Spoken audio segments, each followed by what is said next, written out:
જય હિન્દ મિત્રો. આપણે જ્યારે વોટ દેવાનો હોય છે ને ત્યારે આપણા નાત જાત ધર્મ ઉપર જોઈ અને વોટ દેતા હોઈએ છીએ. પછી જ્યારે મુસીબત આવે ને ત્યારે આપણે નેતાઓને ગોતતા હોઈએ છીએ, પરંતુ આપણે એવા લાયક ઉમેદવારોને મત જ નથી દીધો કે જે આપણું કામ કરી શકે. એના કારણે આપણે સત્તામાં જ્યારે જ્યારે આવા નાલાયકોને બેસાડીએ ને એટલે એનું પાપ આપણે ભોગવવું પડતું હોય છે. અને એ જ પાપ દર વર્ષે ચોમાસામાં એકાદી વખત સુરતની જનતા ભોગવી રહી છે. કારણ કે એટલા વર્ષથી એસએમસીની અંદર આપણે જેને સત્તા આપી હોય, જે 9,603 કરોડનું બજેટ હોય, આવા બજેટવાળી એસએમસીને જે સંભાળતા હોય અને એની પાસે કાંઈ એવા વિઝન ન હોય અને દર વર્ષે ખાડીપુરથી લોકો ત્રાહિમામ થતા હોય, તો ક્યાંક ને ક્યાંક આપણે વોટ દેવામાં ભૂલ કરી જતા હોઈએ છીએ એવું મને લાગી રહ્યું છે.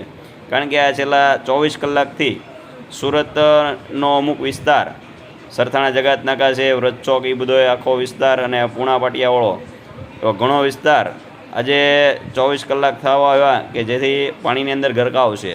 જેના લોકોને જો તમે વેદના જોવી હોય ને તો એના ઘેરે જવું પડે તમારે, તો તમને ખબર પડે. કારણ કે કેટલી ઘર વખરી પલળી અને પૂરી થઈ ગઈ હોય અને લોકો બહાર ન નીકળી શકે એવી હાલત હોય, ત્યારે આવા નાલાયકો નરાધમો આપણા જે નેતાઓ છે એ ખાલી ને ખાલી ફૂડ પેકેટ આપી અને એની આપણી ઉપર ઉપકાર કરતા હોય એવી રીતે હવે એનો બમણો ફેલાવ કરશે, 2 ફૂડ પેકેટ આપી. અને એટલે ગમે ત્યારે ચૂંટણી આવે ને ત્યારે એને આવનારા જે કોઈ પણ મત લેવા માગે એને તમે સવાલ કરો કે તમે અમારા માટે શું કામ કરવાના છો.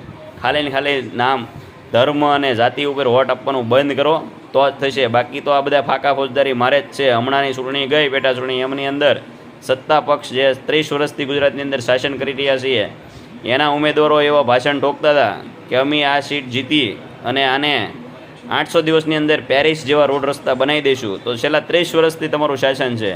એક ધારાસભ્યનો હોય શું, સાંસદ તમારો છે, નગરપાલિકાઓ તમારી હતી, મુખ્યમંત્રી તમારા છે, કેન્દ્રની અંદર 11 વર્ષથી તમારી સરકાર છે.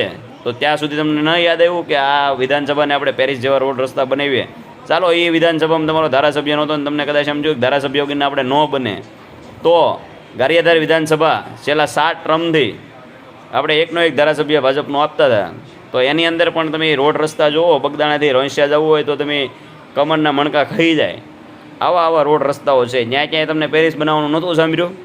અને એની વાતે દૂર જવા જો, આ સુરતની અંદર છેલ્લા ઘણા સમયથી બધાય ધારાસભ્યો આપણે એક જ પાર્ટી યાની કે સત્તા પક્ષ સાથે બેસાડીએ છીએ. ત્યાં સુધીમાં આપણે ગુજરાતની અંદર તો સ્માર્ટ સિટી તરીકે સુરતને ઓળખીએ છીએ અને વિકાસશીલ સુરત છે. તો એના રોડ રસ્તાની ગટરોના ઢાંકણા તમારે જોવા હોય તો હું તમને કાલે પણ બતાવી શકું કે એક પણ ઢાંકણાનું લેવલ ન હોય, ઊંચા નીચી હોય, રોડની અંદર ખાડા પડી ગયા હોય અને સાઈડમાં એ લોકો આડા ઓલા ઝાડવા નાખીને મૂકવા પડે કે અહીંયા ભાઈ કોઈએ ચાલવું નહીં. કારણ કે નહીંતર એમાં ખુશી જ હોય એવા ખાડા અત્યારે પહેલાં રોડના રસ્તાએ પાડી દીધા છે. છતાં પણ એ લોકોને જ્યાં નથી સત્તા ત્યાં જ વાયદા કરવાના છે. જ્યાં એને સરકાર છૂટવા માટે પૂરેપૂરી બહુમતી મળે છે, પૂરા મત મળે છે, ત્યાં એને કામ નથી કરવા. તો આવા નારાધમોને હવે લોકો ઓળખતા શીખે કે જેથી કરીને આપણે આપણી જરૂરિયાતો, જે લોકોને મૂળભૂત જરૂરિયાતો હોય છે એ મળી રહે. કોઈને પેરિસ જેવા રોડ રસ્તા એ નથી જોતા, પણ જે રોડ રસ્તાઓની અંદર ગટરના ઢાંકણા વ્યવસ્થિત, ખાડા ન હોય અને વ્યવસ્થિત રોડ હોય એવા આપે તો બહુ થઈ ગયા. પેરિસ જેવું કોઈને જવું નથી અને જેને પેરિસ જેવો રોડ રસ્તા જોતા છે ત્યાં જઈ આવશે, પણ ખોટી ફાંકા ફોજદારી કરીને વોટ નહીં માગો. હર હંમેશા કામના આધાર ઉપર વોટ માગો. અને લોકોને પણ નમ્ર વિનંતી છે કે હર હંમેશા ચૂંટણી આવે ત્યારે સવાણું, દારૂ કે રોકડા રૂપિયા લઈ અને મત આપવાની જગ્યાએ કોક સારા ઉમેદવાર, કામ કરી શકે એવા સક્ષમ ઉમેદવારોને હર હંમેશા મત આપો, જેથી કરીને તમારે દર ફેરી કંઈક ના કંઈક પ્રોબ્લેમ હોય ને એ વારે ખલે દર ફેરી રિપીટ ના થયા કરે, એનો સોલ્યુશન આવે. જય હિન્દ, જય ભારત, જય જય ગરવી ગુજરાત.